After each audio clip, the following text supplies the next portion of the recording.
There were a ton of questions surrounding Juan Soto and his slow start with the New York Mets, and today we finally get answers.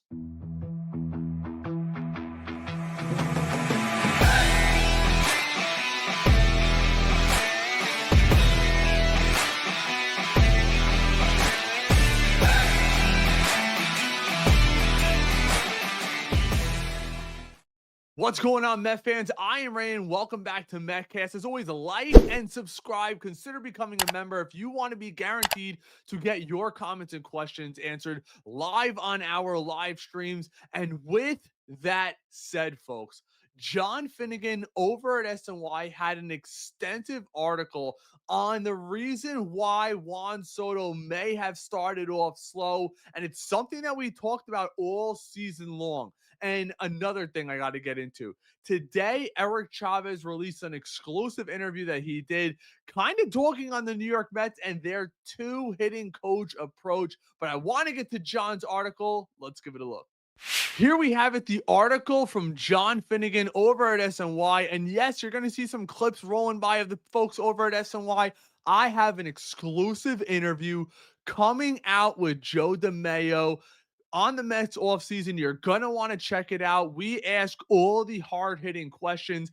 They'll be getting released shortly, but let's get into it. Eric Chavez tried to change Juan Soto's approach during the Slugger's first season as a New York Met.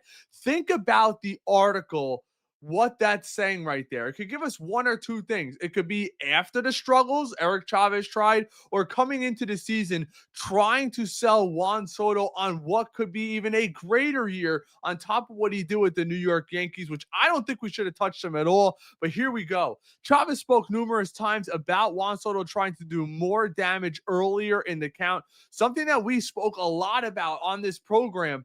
Juan Soto this year, I believe it was only this year, swung at the first pitch this season more than ever in the history of his career. And clearly it wasn't working because he was getting behind in counts. Juan Soto has always been known for his patience at the plate. The superstar outfielder put that on full display during his first season with the New York Mets, finishing with a league-high 127 walks and a National League best 396 on base percentage during his midseason struggles through hitting coach Eric Chavez. Did try to get him to shy away from that approach. Think about that. Why on earth? That is what Juan Soto got paid $850 million to do, was do exactly what he was doing, that high on base. But of course, Eric Chavez, who, let's be honest, fans had a love-hate relationship with all season long, wanted to change that.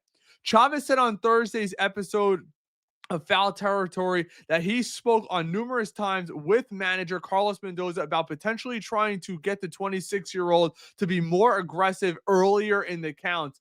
And I think that could be kind of what hurt him, maybe not going into September, but prior to that. Here's a quote from Chavez. There were some times where I talked to Carlos about if we could get him to swing maybe 0-0, or even at some pitches he could do damage on early in the counts. But Soto is a precision hitter. I wouldn't get him out of his comfort zone at all, Chavez said. Soto's first pitch swing rate dipped from last season with the Yankees to 22.5%. So that's a correction right there. He also cut his chase rate down to an impressive 16.5%. I think that had to do with how many pitches he was taking, because guys were just not giving him those good first pitches. Let's be honest. That's just what it is. All of that led to Soto finishing with a career high 43 home runs and 105 RBIs. So it turns out maybe not being so aggressive is what helped him. Or maybe not. Let's keep reading. While the Mets decided to move on from Chavez last week, he did suggest on the way that he could get creative with Soto without getting him out of his comfort zone, and is by bumping up him into the top spot in the order. Soto has only been slotted there twice to the point in his big league career. Something that we've talked about. If Juan Soto wasn't going to be hitting nukes, which he wasn't early on, maybe consider throwing him at the top of the order. The guy's an on-base machine. Clearly, he led the National League. Quote, Soto was so good at getting on base, Chavez said. There are times where things are going and you're in the middle of the lineup, like Pete Alonso. We know Pete is going to chase. Pete is going to do damage. Juan could drive in 140 runs, but instead of doing that, uh, we're telling him to get out of his comfort zone, slide him into the leadoff spot. Simply, that's not happening. You don't pay a guy $850 million to hit leadoff. And that's another issue that I've had with the Mets all season long. We need to get Francisco Lindor out of the damn leadoff hole. How many times I got to say it? Get a real leadoff hitter in here. A guy with a 350 on base. Someone who could steal a bag or two. Francisco Lindor is being paid $30+ million to drive runners in. It's nice that he's in the one hole, but if you're going to have a 30-30 season, you might as well be in position to drive in runs. He steals bases, he gets on base at a 40% clip. Don't have to get him out of his comfort zone of what he likes to do, but you could be just as dynamic out of the leadoff spot. If you look at what Shohei Ohtani has done, it's different because you have Hall of Famers and Freddie Freeman, Mookie Betts. You have Teoscar Hernandez, a lineup that is absolutely loaded. So it's terrible. I think it's a bad comparison. Without changing the player too much, just change where he hits in the lineup. Now, me personally, I think Eric Chavez did a little too much tinkering, and there's something that he dogged on the New York Mets. As I said earlier in an interview, he said he would never want to be a part of a hitting coach / co-hitting coaches ever again. He said it brought two different philosophies, trying to mesh them to make them work. And at the end of the day, it didn't. And maybe that's why a lot of the guys throughout the lineup struggled. Outside of Alonso and Soto, who else had career years? We continue to watch the mediocreness of a Jeff McNeil. Yes, Brandon Nimmo had a good power boost to his game, but he's striking out more than he ever has in his career. So maybe that's a team approach. That's why I'm very keen on who the New York Mets are going to bring in to be the hitting coach. Two names have surfaced that I've seen, Edgardo Alfonso and Carlos Beltran.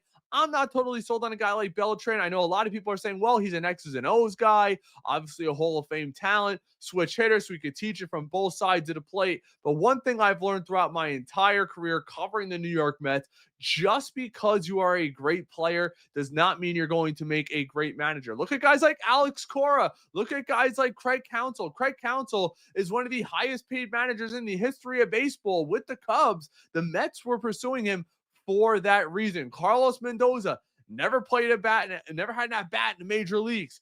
Does that make him a bad manager? Was Boone a crazy great all time? I don't think so. So that doesn't correlate necessarily, but I will say this. The Mets need to focus on bringing the right leadership in here this season. What happened last year is so inexcusable. So yeah, it was good to see the coaches get held accountable, but Carlos Mendoza is still here. David Stearns is still here. And David Stearns, out of everybody, and everybody knows what a big Stearns guy I am, I think he's the guy that needs to step up to the plate the most. He needs to rejuvenate this entire bullpen, especially now we found out Reed Garrett is now getting Tommy John surgery. He's done for the whole 2026 season. Get a front-end starter in here, get another legit bat in here, and rebuild that bullpen. And that's a success for the New York Mets offseason. But that's all I got for you guys today. Let me know what your thoughts down in the comments. Talking about Eric Chavez trying to persuade Carlos Mendoza to move him to the leadoff hole. Would you or would you not be in favor of that? I look forward to getting back to a lot of you guys. As always, let's go Mets. God bless. Take care.